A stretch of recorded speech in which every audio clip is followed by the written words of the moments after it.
pagi anak-anak. Selamat pagi, Pak.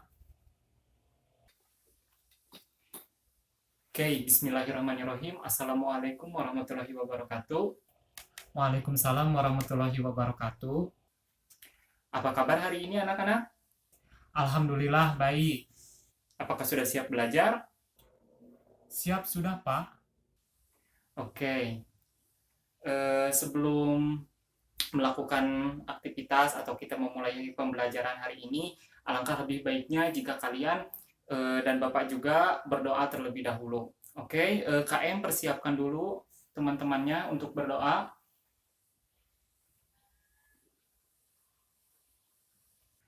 Oke, baik anak-anak. Apakah ada yang tidak hadir hari ini? Hadir semua, Pak.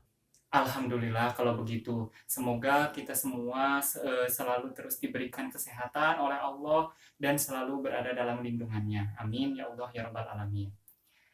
Baik, minggu lalu kita telah mempelajari materi statistik. Sekarang kita berganti materi menjadi materi yang baru, yaitu dimensi 3. Nah, kalian pasti aneh kan?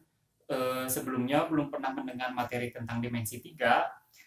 Nah, pasti kalian pernah mendengar dimensi 3 ini paling di mata pelajaran seni budaya. Memang benar, di pelajaran seni budaya itu kita membahas tentang dimensi 3 atau 3 dimensi, yaitu seni rupa 3 dimensi.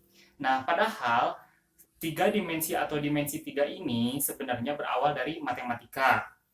Nah, sebelumnya kalian harus tahu dulu sejarah bagaimana sih adanya dimensi 3 ini. Nah, anak-anak perlu kalian ketahui bahwa dimensi 3 ini pertama kali diungkapkan atau ditemukan oleh Euclid yang merupakan seorang matematikawan yang hidup pada tahun 300 sebelum Masehi di Alexandria. Nah, Euclid ini sering disebut oleh kita atau oleh orang-orang matematika dengan sebutan Bapak Geometri atas penemuan-penemuannya yang banyak berhubungan dengan geometri. Nah, Euclid ini mengungkapkan bahwa titik itu adalah 0, 0 dimensi, garis adalah 1 dimensi, bangun datar adalah 2 dimensi, yaitu yang terdiri dari panjang dan lebar, dan bangun ruang itu adalah 3 dimensi, yaitu merupakan dari panjang, lebar, dan tinggi. Nah, kalian ini gak usah bingung apa itu dimensi 3. Sebenarnya dimensi 3 ini adalah bangun ruang. Masa kalian belum pernah belajar bangun ruang? Bangun ruang itu sudah kita pelajari dari SD kelas berapa ya? Kelas 5 atau kelas 6 lah. Pokoknya ada tuh di soal UN SD nomor 33, itu pasti berhubungan dengan bangun ruang. Apalagi dibahas lagi di SMP. Nah, sekarang kita ketemu lagi di SMA. Hanya saja kalau di SMA ini cakupannya menjadi lebih luas. Nah, dalam kehidupan sehari-hari pasti kalian sering menemukan benda-benda atau barang-barang yang berbentuk bangun ruang. Nah, contohnya seperti ini, ada dus bekas sepatu, ini berbentuk balok. Nah, berbentuk balok yang memiliki panjang, lebar, dan tinggi. Nah, bangun ruang ini ciri-cirinya itu yang paling khas adalah memiliki volume. Nah, memiliki isi. Nah, memiliki volume atau isi. Oke. Nah, sebenarnya untuk hari ini yang akan kita bahas di dimensi 3 atau bangun ruang ini yaitu tentang jarak antar titik, jarak titik ke garis, jarak titik ke bidang, terus diimplementasikan dalam penerapan kehidupan sehari-hari. Yang dalam penerapannya itu pasti kita tidak akan lepas dari penggunaan teorema Pitagoras. Nah, khusus untuk pertemuan kali ini, karena waktunya terbatas, yaitu kita akan membahas jarak antar titik dan jarak titik ke garis. Nah, anak-anak, minggu yang lalu Bapak telah menyuruh kalian untuk membaca buku terlebih dahulu mengenai unsur-unsur bangun ruang. Nah, karena unsur-unsur tersebut akan kita gunakan dalam pembelajaran hari ini, yaitu jarak antar titik, jarak titik ke garis, dan jarak titik ke bidang. Nah, untuk jarak antar titik ini yaitu jarak dua titik yang dinyatakan sebagai panjang garis yang menghubungkan kedua titik pada bangun ruang tersebut, yaitu kalau di papan tulis Bapak ini menggambar balok. Nah, lalu apa yang dinamakan dengan titik? Nah, titik ini adalah nih sudut-sudut dari sebuah bangun ruang. Nah, di sini kita namakan dengan ini titik A, titik B, titik C, titik D, dan yang lainnya. Untuk bidang yang ini, nah bidang A, B, C, D itu memiliki garis-garis karena bidang ini akan terbentuk dari kumpulan garis-garis. Nah, anak-anak, titik-titik pada bangun ruang ini, jika kita hubungkan terhadap titik yang lainnya, itu akan membentuk sebuah garis. Misalnya nih, misalnya ini titik A dan titik F. Kita akan hubungkan. Nah, ini akan menjadi sebuah garis dan nah, dari bidang ini terlihat bahwa A, B, F, E atau A, B, E, F ini yaitu sebuah bidang persegi dan ketika dibagi dua oleh jarak antar titik A, F itu membentuk sebuah segitiga siku-siku. Nah, dengan siku-siku boleh di E, boleh juga di titik B. Nah, dengan demikian, jika ada soal untuk menentukan panjang garis AF misalnya, kita bisa menggunakan teorema Pitagoras. Makanya, teorema Pitagoras itu sangat dipakai atau sangat dibutuhkan dalam materi dimensi 3 ini. Agar kalian lebih paham dengan materi jarak antar titik ini, Bapak akan memberikan sebuah contoh. Nah, misalkan rusuk atau garis AB ini jaraknya yaitu misalnya 6 cm. Nah, di sini terdapat sebuah titik P. Nah, misalkan. Nah, kita ingin mengetahui nih berapa jarak titik A dengan P ini atau jarak B dengan P ini sama aja. Nah, misalkan kita pengennya mencari jarak titik A dan P. Nih, misalnya ini. Nah,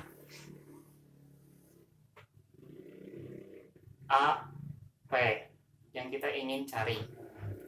Nah, di sini kelihatan bahwa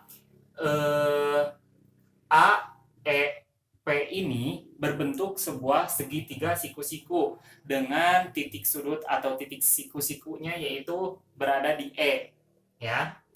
Nah, kita gambarkan ulang di sini agar lebih enak dalam pengerjaan. E, P, dan A. Nah, untuk garis AE ini kan 6 cm. Nah, ini 6. Untuk EP ini setengah dari EF, yaitu 3. Nah, yang akan kita cari yaitu panjang garis AP. Nah, karena ini adalah segitiga siku-siku, maka dari itu kita tinggal menggunakan rumus teorema Pitagoras. AP kuadrat sama dengan AE kuadrat ditambah EP kuadrat. AE-nya yaitu tadi 6 ditambah 3 kuadrat, EP-nya EP 3 36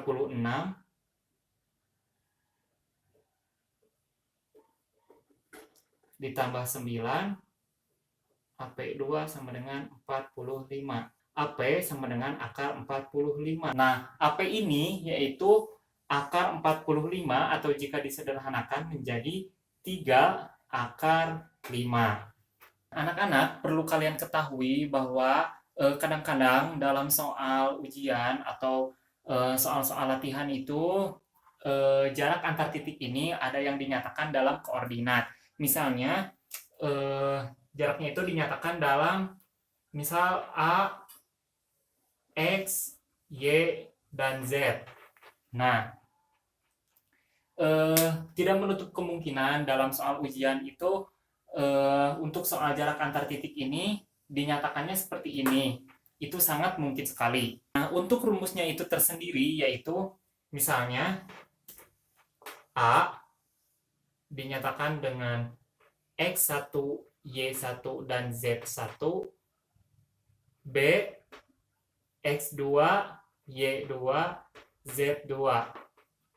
A, B sama dengan akar X1 dikurangi X2 pangkat 2 ditambah Y1 kurangi Y2 pangkat 2 ditambah Z1 dikurangi Z2 pangkat 2. Nah, ini itu seperti nilai mutlak, tapi seingat Bapak waktu kuliah di mata kuliah aljabar linier, ini itu dinamain dengan norm atau NORM, yaitu jarak. Nah, kita tinggal memasukkan aja untuk yang X1 berapa, X2-nya berapa, masukin ke sini. Untuk lebih memahaminya, coba kita ke contoh langsung. Misalnya, tentukan titik A ke B dengan titik koordinatnya yaitu A, misalkan A 0, 6, jangan 0 deh. Misalnya ini 10, 6, 8. B 5, 2, 3. Nah, kita tinggal masukkan A, B sama dengan akar. Kita masukkan langsung karena yang tadi ini X, ini X, ini Y, ini Z. 10 kurangi 5, 5. Ditambah 6 kurangi 2, 4. Ditambah 8 kurangi 3, 5. Sama dengan 25 ditambah 16 ditambah 25. Sama dengan 66. Oke anak-anak, untuk materi selanjutnya yaitu jarak titik ke garis. Berbeda dengan jarak antar titik atau jarak titik ke titik, jarak titik ke garis ini yaitu tujuannya ingin mengetahui berapa sih jarak dari titik G, misal nih, jarak dari titik G ke garis B dan D. Kalau misalnya jarak titik ke titik yaitu kita mencari berapa jarak dari titik, misal titik A ke titik G, ke titik C gitu. Kalau untuk jarak titik ke garis ini, jadi menghubungkan titik ke garis. Nih, ini misalnya nih. Di sini Bapak menggambarkan jarak titik G ke BD, ke garis BD. Setelah digambar, ternyata dalam gambar balok ini terdapat sebuah segitiga sama sisi dengan ini nih, garis BG ini menjadi diagonal sisi dari bidang BCDF. Sama halnya juga dengan garis DG, ternyata ini menjadi diagonal sisi dari bidang CDHG. Jika kita digambarkan menjadi seperti ini.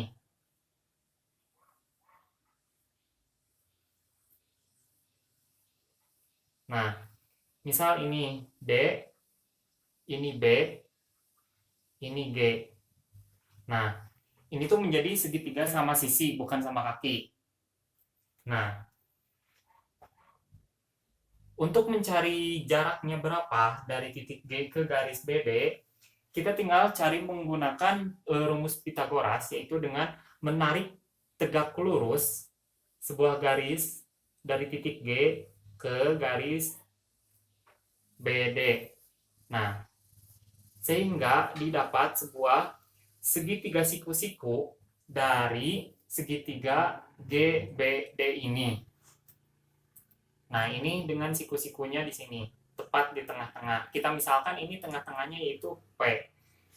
Nah, tinggal kita cari berapa jarak dari titik G ke garis BD tersebut. Nah, perlu kalian ketahui bahwa kasus jarak titik ke garis ini tidak selamanya yaitu akan menghasilkan sebuah bidang segitiga sama sisi. Ada kalanya juga sebuah bidang itu menjadi bukan segitiga sama sisi, seperti pada misalnya bangun ruang balok, misalnya juga prisma segitiga. Maka dari itu kalian harus pintar-pintar dalam mengerjakan soal, harus digambar terlebih dahulu agar lebih paham. Nah, untuk lebih memahami lagi tentang materi jarak antar titik dan jarak titik ke garis, di sini Bapak telah membuat sebuah kerangka dari balok misalnya. Nah, balok ini dibuat sengaja dengan bolok pinggir-pinggirnya atau bidangnya agar lebih mudah dalam pengaplikasiannya.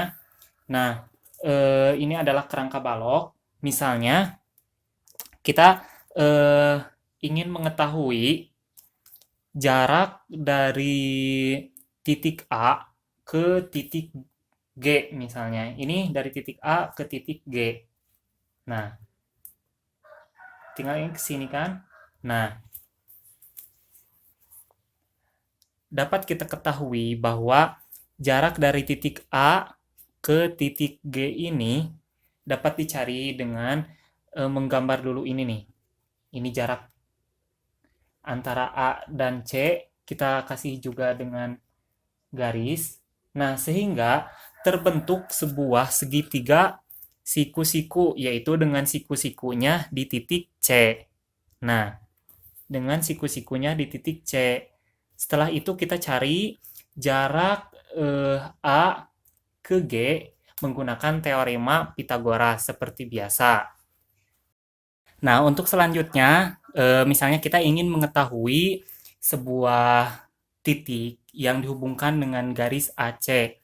Nah, misalnya kita bikin dulu sebuah garis dari titik A ke C. Lalu kita menghubungkan lagi dari titik A ke F dan dari titik C ke F. Sehingga diperoleh segitiga sama sisi, yaitu dari segitiga A, C, dan F.